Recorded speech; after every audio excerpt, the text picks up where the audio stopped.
And today's challenge is to fix the hatch button cover on this 2013 Mini.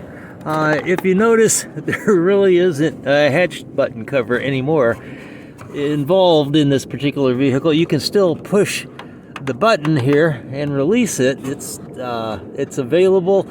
Unfortunately, there's a lot of water getting in there. I've washing it the other day.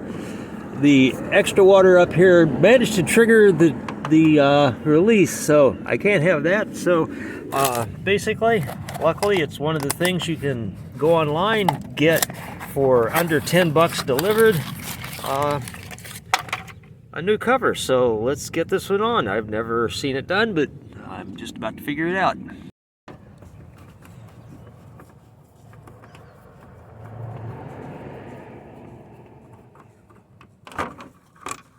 Okay.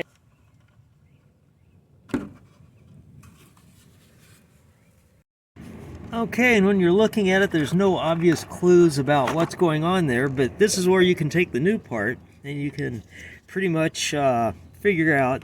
It goes in like this, and you can see there's just a little notch that gets captured by undoubtedly a lip that goes around the inside of this. So now it's just a matter of digging the old one out, putting the new one in. Alright, got a few options here, a couple different sized razor knives, got a couple flat screwdrivers, and just going to start just seeing how hard it is to peel this thing out. It is pretty sticky, to be honest. Looks like it's been in there for a while, so about 12 years I would guess. So I'm gonna just start trying to cut it out, see if I can get an edge going, get it released. Wow, that's really sticky.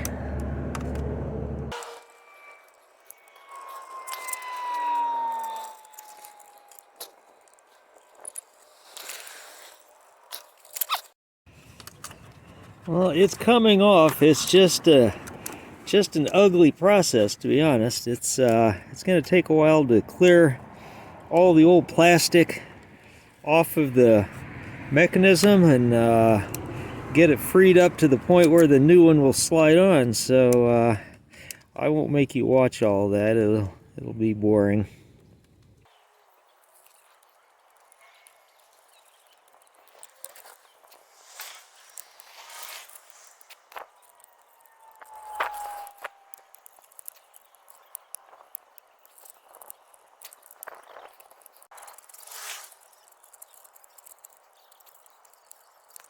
Right after cutting and slicing and dicing and just fiddling around, you get to the point where you just end up scraping the residue off.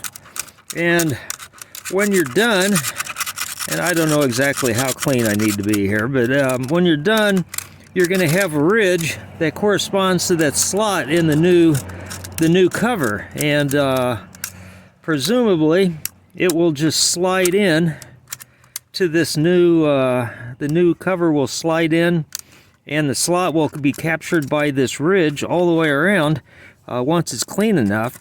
And I don't believe it needs any adhesive. I think it was probably installed with some sort of adhesive, which makes sense, but I'm going to put it in without if I can get away with it, so that if I ever have to do this again, it'll be a 3-minute job instead of a 30-minute job. Alright, that's about as clean as it's going to get. I'm sure it's as clean as it needs to be. There's just a little bit of residue, but nothing that really has any, that's likely to protrude enough to really cause a problem. Now the question is, how do we get this in here? So let's go ahead and see if we can push it into place. And I'm just assuming I'm going to start the back side here first, and then it is rubber, it is pliable, so maybe get the ends seated, and the seam is way down at the bottom, So it should just be a matter of like getting the back seated.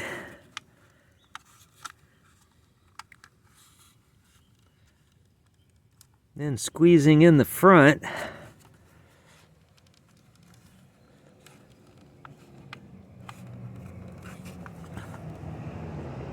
Seems to be captured. Yeah, getting it. It's not rocket science, folks. You just have to push hard enough to get it to the notch to line up with the groove, and you're good to go.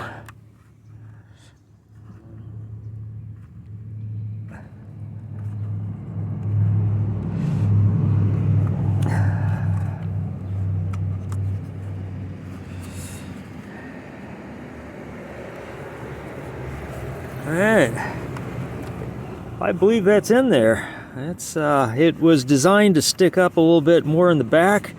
I believe I've got it seated all the way around. I can hear the switch making contact when I do that. I think we're ready to reinstall. Oh, I did. Now I know where that. I found one of these in the one of these lenses in the back of the car. I didn't know where it went. Now I do.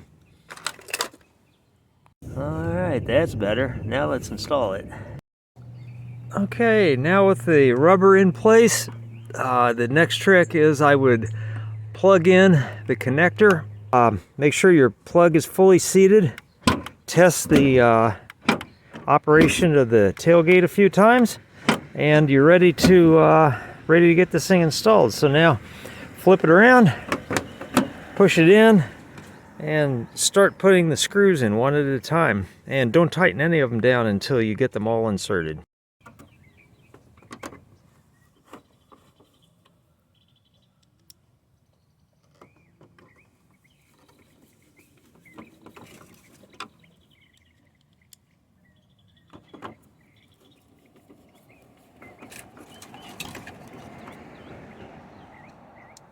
Okay, and once the last one's in, you can go ahead and drive them all down, snug it up, and call it a day. Knowing that your hatch button and the associated electronics of that, in that area are now protected from the elements, and probably will be for another decade plus.